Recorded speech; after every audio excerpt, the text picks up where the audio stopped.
নমস্কার বন্ধুরা, আপনারা সবাই কেমন আছেন? সোমা কিচেনে আপনাদের সবাইকে কিন্তু স্বাগত। আজকে আবারও একটা নতুন রেসিপি নিয়ে আপনাদের সামনে চলে এলাম। আজকে রেসিপিটা একদমই সম্পূর্ণ নিরামিষ ভাবে আজকে বানিয়ে দেখাবো। নিশ্চয়ই আপনারা দেখে বুঝতে পারছেন আজকে আমি ছানা নিয়ে আপনাদের সামনে চলে এসেছি। এই ছানার আজকে সুন্দর একটা নিরামিষ রেসিপি আপনাদের সঙ্গে শেয়ার করব। রেসিপিটা প্রথম থেকে শেষ পর্যন্ত অবশ্যই দেখবেন, আপনাদের খুবই ভালো লাগবে। তো ভালো লাগলে অবশ্যই লাইক, শেয়ার, কমেন্ট এবং সাবস্ক্রাইব করে আমার পাশে থাকবেন। তবে চলুন বেশি কথা না বাড়িয়ে রেসিপিটা শুরু করে ফেলি। এখানে দেখুন আমি ছানা নিয়েছি, আর ছানাটাকে কাটানো আমি দেখাইনি। আপনারা সবাই কিন্তু ছানা কাটাতে পারেন, বাড়িতেই করেছি কিন্তু। আপনারা চাইলে মার্কেট থেকে, এখন মার্কেটেও পাওয়া যায়, মার্কেট থেকেও কিনে আনতে পারেন ছানা। আর ছানাগুলোকে দেখুন আমি এখানে হাত দিয়ে একটু হালকা করে ভেঙে ভেঙে নেবো। যে ডালাগুলো আছে না, ওই ডালাগুলোকে আগে একটু ভেঙে নিতে হবে হাত দিয়ে। আর ছানাটা দেখে নিশ্চয়ই বুঝতে পারছেন ছানাটা কিন্তু জল নেই, আমি সুন্দরভাবে জলটা ঝরিয়ে রেখেছিলাম। আবার ছানা থেকে আবার বেশি পরিমাণে জলটা ঝরিয়ে দেবেন না, বেশিক্ষণ রাখবেন না, একটু ময়েশ্চার যেন তার গায়ে থাকে, তবে কিন্তু মাখাতেও সুন্দর হবে। আমি প্রথমে হাত দিয়ে একটু ছানাটাকে ভেঙে ভেঙে নিচ্ছি। এখানে দেখুন আমি ছানাটাকে হাত দিয়ে একটু ভেঙে ভেঙে নিয়েছি। তবে আপনারা নিশ্চয়ই এতক্ষণে হয়তো গেস করতে পেরে গেছেন আমি আজকে কি বানিয়ে দেখাবো। হ্যাঁ বন্ধুরা, আমি আজকে ছানার কোপ্তা কারি একদম নিরামিষ ভাবে বানিয়ে দেখাবো, যেটা কিন্তু সাদা ভাতের সঙ্গে হোক বা পোলাওর সঙ্গে হোক বা লুচি পরোটা সবকিছুর সঙ্গেই খুবই সুন্দরভাবে ভালো লাগে খেতে। তো তবে আপনারা দেখতে থাকুন আমি আজকে কিভাবে ছানার কোপ্তা কারিটা বানাই। প্রথমে আমি ছানাটাকে হাত দিয়ে ভালো করে দেখুন ভেঙে নিয়েছি। এবার আমি ছানাটাতে একটু ফ্লেভারের জন্য সামান্য কিছু জিনিস আমি এতে মেশাবো। আর এখানে দেখুন আমি সমস্ত কিছু কিন্তু গুছিয়ে রেখেছি রান্নার জন্য। এখানে একটা বড় সাইজের টমেটো নিয়েছি, সামান্য একটু ময়দা নিয়েছি, জিরে, ধনে পাতা, কাঁচা লঙ্কা, আদা আর পোস্ত নিয়েছি। প্রথমে কি করব, সামান্য একটু হাফ চামচের মতন দেখুন এখানে আমি আদা বাটা দিয়ে দেবো। আদা বাটা দেওয়ার পরে আমি এখানে সামান্য পরিমাণে একটু লবণ দেবো। আর লবণের পরিমাণটা অবশ্যই কম রাখবেন ছানাতে, তাহলে কিন্তু ছানাটা খেতে মিষ্টি মিষ্টি লাগবে। আর দেখুন এখানে একটু সামান্য কাশ্মীরি লঙ্কার গুঁড়ো দেবো, যাতে একটু ভালো কালার আসে। আর এখানে আপনারা চাইলে একটু চিনিও ব্যবহার করতে পারেন, কিন্তু আমি এখানে কোনো মিষ্টি ব্যবহার করছি না। দিয়ে ভালো করে আবারও ছানাটাকে মাখিয়ে নেব। যতটা সিম্পলভাবে রাখার চেষ্টা করবেন ততটাই কিন্তু ছানার কোপ্তাটা খেতে ভালো লাগবে, মানে ছানার যে অরিজিনাল স্বাদটা সেটা পাওয়া যাবে। দেখুন আমি এখানে ভালো করে মাখিয়ে নিয়েছি। এভাবে হাতে নিয়ে মুঠো করলে দেখুন এরকমভাবে মুঠো হয়ে যাচ্ছে, দেখতে পাচ্ছেন। কিন্তু তবুও আমি এখানে যাতে ছানা তো খুবই নরম জিনিস, যাতে বাইন্ডিংটা ঠিক থাকে, না ভেঙে যায় তরকারিতে, সেই জন্য আমি এখানে দেখুন ময়দা নিয়েছি। এই ময়দা আমি এখানে 1 চামচের মতন ব্যবহার করব, বেশি না। বেশি দিয়ে দিলে কিন্তু ওর স্বাদটা কিন্তু নষ্ট করে দেবে। সবসময় এটাই মনে রাখবেন, 1 চামচের বেশি কিন্তু ব্যবহার করবেন না। দিয়ে ময়দাটা দিয়েও আবারও আমি ভালো করে মাখিয়ে নেব। যতটা সুন্দরভাবে মাখানো হবে আর ছানাটা যত সুন্দর মিহি হবে একদম মাখানো, তত কিন্তু কোপ্তাটা গড়তেও সুবিধা হবে আর ফেটে যাবে না। দেখুন এখানে ছানাটা আমার সুন্দরভাবে আমি মেখে নিয়েছি। এবার ছানাটাকে আমি এক সাইডে 10 মিনিটের মতন রেখে দেবো। ততক্ষণে কিছু মশলা বাটাবাটি করে নেব। ছানাটা তো সুন্দরভাবে মেখে নিয়েছি, এবার ছানাটাকে এক সাইডে রেখে দিয়ে একটা মশলা তৈরি করে নেব। তার জন্য দেখুন এখানে আমি একটা বাউল নিয়ে নিয়েছি। এটাতে আমি ছানাটা ছেঁকে রেখেছিলাম, সেই জন্য অন্য কিছু মনে করবেন না, দুধটাই লেগে আছে। প্রথমে আমি এখানে দিয়ে দেবো, এখানে দেখুন ধনে গুঁড়ো রেখেছি 1 চামচের মতন। প্রথমে ধনে গুঁড়ো দিয়ে দেবো, তারপরে জিরে গুঁড়ো, সেটাও প্রায় 1 চামচের মতন আছে। পরিমাণটা বুঝে দিয়ে দিতে হবে, যেরকম যতটা কোপ্তা হবে সেরকমভাবে বুঝে কিন্তু মশলাগুলো ব্যবহার করতে হবে।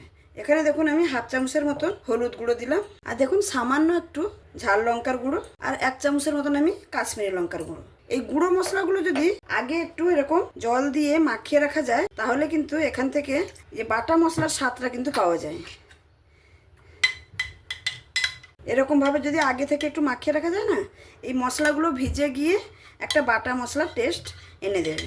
ব্যাস, এটা আমার মাখানো হয়ে গেছে। এটাকেও আমি সাইডে এবার রেখে দেবো। একটা মশলা তো রেডি করে রেখে দিয়েছি, আর একটা মশলা করে নেব। তার জন্য একটা মিক্সারের জার নিয়েছি। দেখুন এখানে আমি যে টমেটোটা কেটে রেখেছিলাম, একটা বড় সাইজের টমেটো নিয়েছি, এটাকে দিয়ে দেবো। তার সঙ্গে দিয়ে দেবো এখানে পোস্ত প্রায় আমি 2 চামচের মতো নিয়েছি, আর তার সঙ্গে 3টা কাঁচা লঙ্কা দিয়ে দেবো। দিয়ে সামান্য একটু জল দিয়ে আমি এটাকে ভালো করে মিহি করে একদম পেস্ট করে নেব। এখানে আপনারা কাজু বাদামও দিতে পারেন ভালো টেস্টের জন্য, কিন্তু আমি আর রিচ করব না, বেশি কিছু দেব না। এটা দিয়েই আমি ভালো করে পেস্ট করে আনব। মশলাটা সুন্দরভাবে মিহিভাবে পেস্ট করে নিয়েছি। দেখুন একদম মিহিভাবে কিন্তু টমেটো, কাঁচা লঙ্কা আর পোস্তটা বেটে নিয়েছি। আমার রান্নাটার জন্য সমস্ত কিছু কিন্তু গোছানো রেডি হয়ে গেল। এবার আমি রান্নার কাছে চলে যাব। মশলাগুলো আমি সমস্ত রেডি করে সাইডে রেখে দিয়েছি। এবার আমি যে ছানাটা মাখিয়ে রেখেছিলাম সেখান থেকে অল্প অল্প নিয়ে কোপ্তার আকারে গড়ে নেব। আপনারা যদি লম্বা লম্বা করতেও চান সেরকমও করতে পারেন। আবার আমি আজকে এরকম গোল গোল করে করব। এরকম হাতে দেখুন, হাতে নিয়ে একটু এরকম চাপ দিয়ে দেবো। এরকমভাবে আমি কোপ্তাগুলো আজকে বানাবো। আর আপনারা যদি চান তাহলে যে যেরকম শেপে বানাতে চান সেরকম বানাতে পারেন। অনেকে এরকম লম্বা লম্বাও করে বানায়, এরকম লম্বা লম্বাও করে বানায়, এরকমভাবে। আমি আজকে এরকম বানাচ্ছি না, আমি আজকে গোল গোল করেই। কোপ্তাগুলো গড়তে কিন্তু খুবই সহজ, বেশি বড়ও না বেশি ছোটও না। আমি এই সাইজের করে কোপ্তাগুলো সুন্দরভাবে গড়ে নেব। একটা একটা করে এরকম আমি ধৈর্য ধরে একটু হালকা হাতে এটাকে কিন্তু গড়তে হবে। যেহেতু ছানা খুবই নরম জিনিস, তাকে সুন্দরভাবে কিন্তু হালকা হাতে এরকম গড়ে নিতে হবে। আপনারা একবার প্লিজ এরকম ছানার কোপ্তা বানিয়ে দেখবেন। যে কোনো অনুষ্ঠান বা বারবতর দিনে এরকমভাবে যদি কোনো রেসিপি থাকে তাহলে কিন্তু সবাই সত্যি, আমরা তো নিরামিষের দিনগুলোতে বিভিন্ন রকমের বিভিন্ন জিনিস বানিয়ে থাকি, কিন্তু এরকম একবার ছানার কোপ্তা বানিয়ে দেখবেন। আমি এখানে প্রায় অনেকগুলোই বানিয়ে নিলাম, আর বাদ বাকিগুলো সেমভাবে আমি বানিয়ে নিচ্ছি। এখানে আমি একই সাইজের করে সমস্ত কোপ্তাগুলো গড়ে নিয়েছি। দেখুন কত সুন্দর লাগছে দেখতে। সমস্ত কিছু হয়ে গেছে, এবার আমি রান্নার কাছে চলে যাব। রান্না করে নেওয়ার জন্য একটা কড়াই বসিয়ে নিয়েছি। এবার প্রথমে আমি কোপ্তাগুলোকে সুন্দরভাবে ভেজে নেব। তার জন্য কি করব, পরিমাণ মতন তেলটা দিয়ে দেব। এই কোপ্তা ভাজার সময় কিন্তু তেলের পরিমাণটা যদি একটু বেশি রাখেন তাহলে ভাজতেও সুবিধা হয়। যেহেতু ওটা নরম জিনিস, তাই জন্য আমি একটু তেলের পরিমাণটা বেশি করে দিচ্ছি। তেলটা সুন্দরভাবে গরম হয়ে গেছে। ভালো করে গ্যাসের ফ্লেমটাকে বাড়িয়ে আমি তেলটাকে গরম করে নিচ্ছি। তারপরে কিন্তু আমি গ্যাসের ফ্লেমটাকে কমিয়ে দিয়ে মিডিয়ামে করে দিয়েছি। তারপরে আমি কোপ্তাগুলোকে ভেজে নেব। প্রথমে আমি একটা দুটো দেব।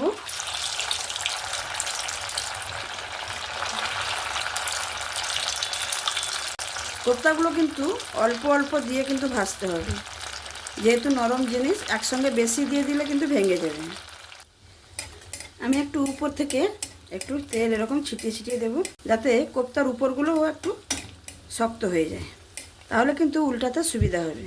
এবার আমি উল্টে নেব। দেখুন কি সুন্দর একটা কালার এসছে, একটুও কিন্তু ভেঙে টেঙে কিচ্ছু হয়নি। এরকম আপনারা প্রথমে একটা বা দুটো ছেড়ে একটু ভেজে দেখবেন যে মাখাটা ঠিক আছে কিনা। আর যদি মনে হয় ভেঙে যাচ্ছে তাহলে আর একটু ময়দা দিয়ে আবার মেখে আবার এরকম সাইজে বানিয়ে ভেজে নিতে হবে। এরকম করে আমি কোপ্তাগুলো ভেজে নেব। দেখুন কি সুন্দর একটা কালার এসছে। এর থেকে কিন্তু বেশি আমি লাল করব না, তুলে নিচ্ছি। দেখুন বাদবাকিগুলো সেমভাবে আমি কিন্তু ভেজে নেব। এখানে আমি তিনটে দিয়ে দিলাম, এক সাইডটা হয়ে গেছে, এবার উল্টে নিচ্ছি। আর কোপ্তাগুলো কি সুন্দর ফুলে যাচ্ছে, ও দেখুন। এই তিনটাও আমার সুন্দরভাবে লাল লাল করে আমি ভেজে নিয়েছি। এখানে আমার সমস্ত কোপ্তাগুলো কিন্তু ভাজা হয়ে গেল। এই দেখুন এখানে আমি সমস্ত কোপ্তাগুলোকে এরকমভাবে ভেজে নিয়েছি।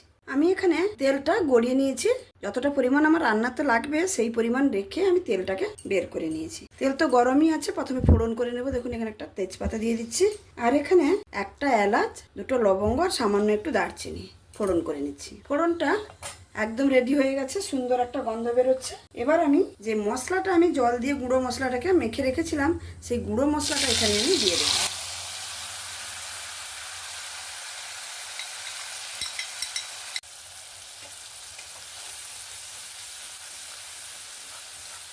মশলাটা দেওয়ার সময় কিন্তু অবশ্যই গ্যাসের ফ্লেমটাকে একদম স্লোতে রাখবেন, না হলে কিন্তু মশলাটা, কড়াটা যদি বেশি গরম থাকে মশলাটা কিন্তু পুড়ে যাবে। নিরামিষ রান্না করার সময় অবশ্যই এইসব ধ্যানগুলো অবশ্যই রাখতে হবে, তবে গিয়ে রান্নার স্বাদ কিন্তু সঠিকভাবে পাওয়া যাবে। এইখানে যদি মশলাটা পুড়ে যায় তাহলে কিন্তু খেতে একদমই ভালো লাগবে না। আমি এখানে ওই মশলা ধোয়া জলটা সামান্য পরিমাণে একটু দিয়ে দিচ্ছি। আবারও 1 মিনিটের মতন মশলাটাকে ভালো করে কষিয়ে নেব। মশলাটা তো সুন্দরভাবে ফুটছে দেখুন। এবার আমি সামান্য একটু আদা বাটা দিয়ে দেবো। যেহেতু নিরামিষ রান্না এখানে পেঁয়াজ রসুন ব্যবহার হবে না, সেই জন্য আদা বাটাটা অবশ্যই ব্যবহার করবে।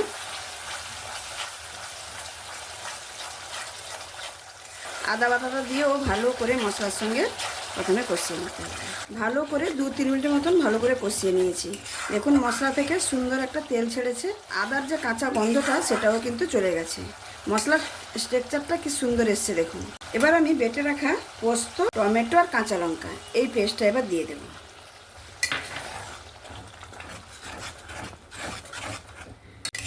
এইটা দিয়েও ভালো করে কিন্তু মশলাটার সঙ্গে মিক্স করে নিলাম। এটা দেওয়ার পরে আবারও আমি 2 মিনিটের মতন কিন্তু ভালো করে কষিয়ে নেব। মশলাটাকে আমি এখানে 2 মিনিটের মতো ভালো করে কষিয়ে নিয়েছি। দেখুন মশলা থেকে তেল ছাড়তে শুরু করেছে, কত সুন্দর লাগছে দেখুন গ্রেভিটা। এই রকম রান্না যদি আপনাদের ভালো লেগে থাকে, এই রান্নাটা যদি আপনাদের ভালো লেগে থাকে তাহলে অবশ্যই লাইক, শেয়ার, কমেন্ট এবং সাবস্ক্রাইব করে আমার পাশে থাকবেন। আর বন্ধুবান্ধবদের সঙ্গেও একটু শেয়ার করে নেবেন, যাতে ওরাও এরকমভাবে বাড়িতে বানাতে পারে। মশলাটা তো প্রায় কষানোই হয়ে গেছে। এবার আমি লবণ দিয়ে দেবো স্বাদ মতো। আর দিয়ে দেবো, যেহেতু নিরামিষ রান্না সেই জন্য একটু মিষ্টি আমি ব্যবহার করছি। এখানে আমি গুড়ের পাউডার ব্যবহার করছি, আপনারা চাইলে চিনিও ব্যবহার করতে পারেন। আর আপনারা যদি চান যে কোনোটাই ব্যবহার করবেন না তাহলে কোনো অসুবিধা নেই, কিন্তু একটু মিষ্টি দিলে নিরামিষ রেসিপিতে আর ব্যালেন্সটা ভালো থাকে, খেতে ভালো হয়। মশলাটা এখানে সুন্দরভাবে কিন্তু কষিয়ে নিয়েছি, কত সুন্দর দেখতে লাগছে দেখুন। এখনই জিভে কিন্তু জল চলে আসছে। এবার আমি পরিমাণ মতন একটু জল দিয়ে দেব।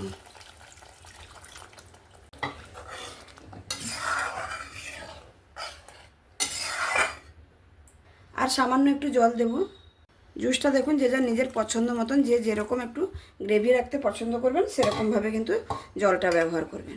আর এই কোপ্তা কারিতে কিন্তু বেশি পাতলাও হবে না আর বেশি ঘনও হবে না, সেরকমভাবে রাখতে হবে। নাহলে কিন্তু কোপ্তাগুলো যখন পরে জল টেনে নেবে, জুসটা টেনে নেবে, তখন জুস কিন্তু কম হয়ে যাবে। জল তো দিয়ে ভালো করে নাড়াচাড়া করে নিলাম একটা। এখানে আমি গ্রেভিটাকে কিন্তু ভালো করে 5 মিনিট ধরে কিন্তু ফুটিয়ে নিয়েছি। প্রথমে এরকম গ্রেভিটাকে ভালো করে ফুটিয়ে নেবেন, যতটা ফোটানো দরকার ততটা কিন্তু ফুটিয়ে নেবেন। না হলে কোপ্তা দেওয়ার পরে কিন্তু বেশিক্ষণ ফোটানো যাবে না, যেহেতু ওটা নরম জিনিস, বেশিক্ষণ ফুটতে থাকলে কিন্তু নরম হয়ে ভেঙে যেতে পারে। সেই জন্য আগে আপনারা এরকম গ্রেভিটাকে ফুটিয়ে নেবেন। দেখুন এখানে আমার গ্রেভি কিন্তু সুন্দরভাবে ফুটে গেছে। আমি এখানে প্রায় 5 মিনিট ধরে ফুটিয়ে নিয়েছি। যেহেতু আমি আজকে ছানার কোপ্তা কারি বানাচ্ছি সেই জন্য সামান্য একটু ঘি দিয়ে দিচ্ছি। ঘি কিন্তু আমার ছেলে একদমই পছন্দ করে না, তবুও আজকে আমি একটু দিয়ে দিচ্ছি। আর তার সঙ্গে দিয়ে দেবো সামান্য একটু গরম মশলার গুঁড়ো। এইগুলো কিন্তু কোপ্তা দেওয়ার আগে প্রথমেই কিন্তু দিয়ে নেবেন, নাহলে এগুলো দেওয়ার পর, কোপ্তা দেওয়ার পরে যদি এগুলো দেন তাহলে নাড়াচাড়া করতে গিয়ে কিন্তু কোপ্তাগুলো ভেঙে যাবে। এইসব ছোট ছোট জিনিসগুলো যদি রান্নার সময় জানা থাকে তাহলে কিন্তু রান্নাটা কিন্তু সত্যিকারে অসাধারণ হয়ে উঠবে। এবার আমি কোপ্তাগুলো এখানে দিয়ে দেব।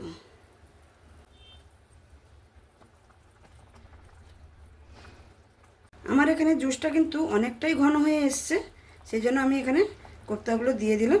কোপ্তাগুলো দিয়ে খালি একবার একটু নাড়াচাড়া করে নেব।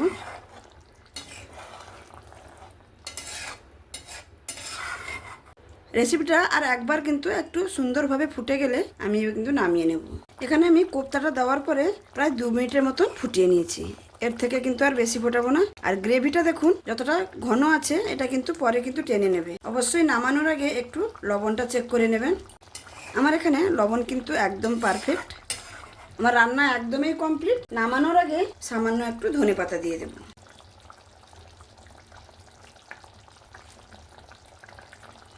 ধনেপাতা দিয়ে দিয়েছি। এবার আমি গ্যাসের ফ্লেমটাকে বন্ধ করে দিচ্ছি। বন্ধ করে দিয়ে আপনাদের কাছে পরিবেশন করে দেখাচ্ছি। তাহলে দেখতেই পেলেন বন্ধুরা, আমি আজকে ছানার কোপ্তাকারি রেসিপিটা আপনাদের কিভাবে বানিয়ে দেখালাম। দেখুন দেখতে কতটা সুন্দর হয়েছে, আর খেতে কিন্তু অসাধারণ স্বাদের হয়ে থাকে।